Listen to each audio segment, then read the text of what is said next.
Gray Zone Warfare, an extremely realistic looking extraction shooter based on a jungle island that launched back in April as an early access title, and since then, well, it's been a downward slope of people becoming less and less interested in the game. However, over the last 6 months, the devs have been working hard to address as much player feedback as possible and work on their next content update, which I got early access to and we can check out today. This patch is going live tomorrow. It brings a ton of new content plus a day-night cycle and all the fun NVG and flashlights that come with it. Let's dive in.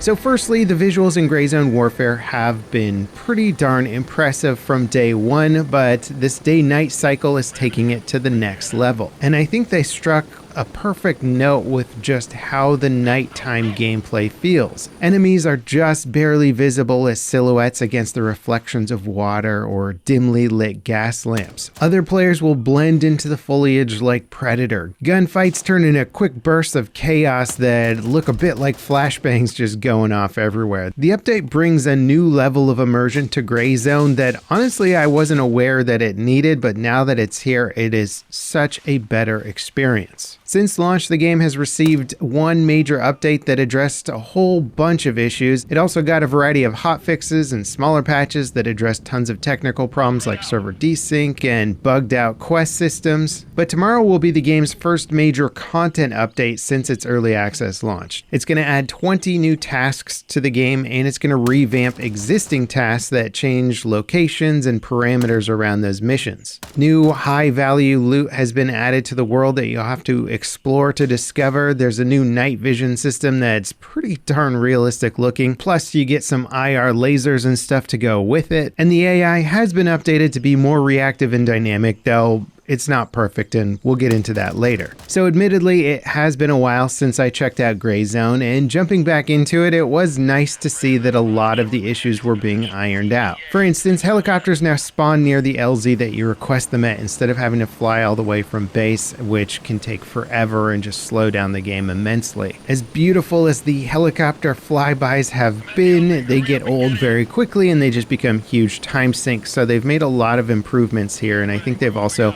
improved some of the LZ camping problems since launch. Overall, the game feels way more stable and less buggy. I wasn't running into missions that were breaking or crashing. This was a pretty big problem at launch with not only the limited amount of content, but the fact that the content was breaking a lot when you're trying to access it, so I didn't experience that at all this playthrough. Now that said, Gray Zone still clearly has a way to go when it comes to performance. My frame rate was kind of all over the place while playing this test build. I had sections of the game that ran completely fine, and then other stretches where it would just drop immensely. I also had a ton of hitching and stuttering, especially when flying in helicopters. So while I wouldn't categorize the performance as anything like unplayable, it's just got a lot of room for improvement. Alright, let's talk about the night stuff though. This, in my opinion, is how you want to do a dynamic day-night cycle for a tactical shooter. Servers now have a full day-night cycle that progresses a bit faster than real time. I joined a server that was at the dead of night and followed a couple of random players to Tiger Bay, one of the more brutal areas of the map. And while I could barely see without a flashlight, I could see well enough to follow the other players, identify enemies, and navigate effectively. I thought it was particularly cool being able to spot the enemies by their silhouette against the moonlight reflecting off the surface of a lake. The visuals truly are stunning at times. The devs have also added in a bunch of new light sources like gas lamps and campfires that really kind of draw your attention during nighttime, and it leads to a much more natural look that I honestly wasn't expecting or haven't really been used to seeing for most games that handle nighttime. I was really getting that whole navigate by the light of the moon vibe, and it's just cool. I mean, this game really does make you feel like kind of a tactical badass stalking around at night. Now, as the night slowly fades to day, I was met with an incredible sunrise. Light was sweeping into the valley as sun crested over the horizon. It honestly looked incredible, especially when you throw it against the backdrop of flying in a helicopter. This time of day in particular is a massive visual improvement over the game's previous kind of always noontime, flat and harsh lighting conditions. In photography, this is called the golden hour, when the sun is low in the sky and is casting beautiful, dramatic shadows on everything. It translates to gaming just as well, and things just come alive so much more than they did before. And while a dynamic day-night cycle isn't necessarily a new concept in the gaming world, it really just does sell the realism of this environment so much more. I got into a firefight with some AI during a run, and I ended up having to retreat and heal a few times before I could pin down their location and return fire. And when I started the fight, it was still nighttime outside, but by the time it was done, the sun had started to rise. And it just gave a very realistic sense of progression and like I was in this ever-changing world. The devs have also implemented actual gameplay mechanics around nighttime, like being able to shoot out power boxes that'll take lights out in a building. And enemies' vision is impaired by the darkness, so it actually gives you a small advantage if you're trying to avoid direct contact or move in and be a silent assassin at night. Now, when it comes to fighting the AI, the devs have included some pretty big reworks to the AI logic that makes them feel less omniscient. So now their hearing range is a bit more limited, and they shouldn't be one-shot headshotting you quite as much as they did before. It felt pretty random before, where you'd be winning a firefight and then just instantly drop.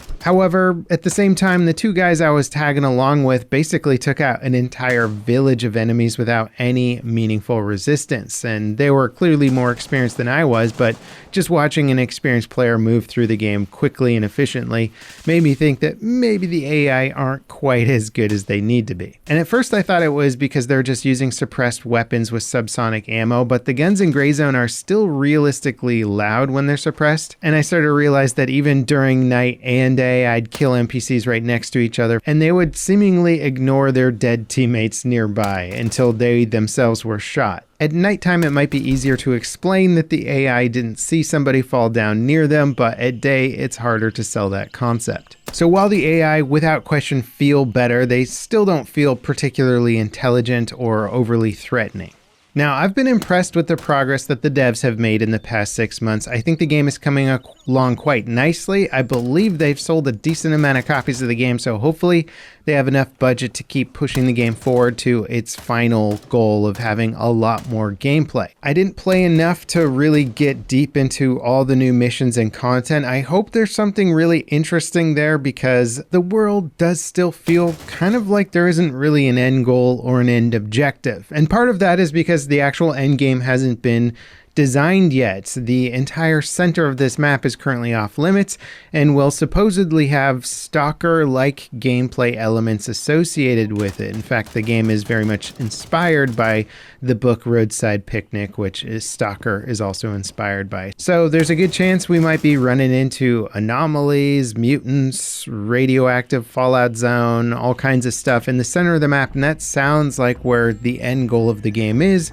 But without that end goal, it just feels like we're running a bunch of missions until we run out of those missions to run. And then that's kind of it. It doesn't feel like there's a huge drive to engage in a lot of the PvP content at the moment. Anyway, I think the update is solid. It still feels like the devs are building out their foundational tech for what the rest of the game is going to be, but that foundational tech is getting quite impressive. I mean, the visuals are incredible, and the pacing, the movement, the animation is all really clean as well. It just kind of needs the final bit of content to, I think, create that full gameplay loop that's going to engage players.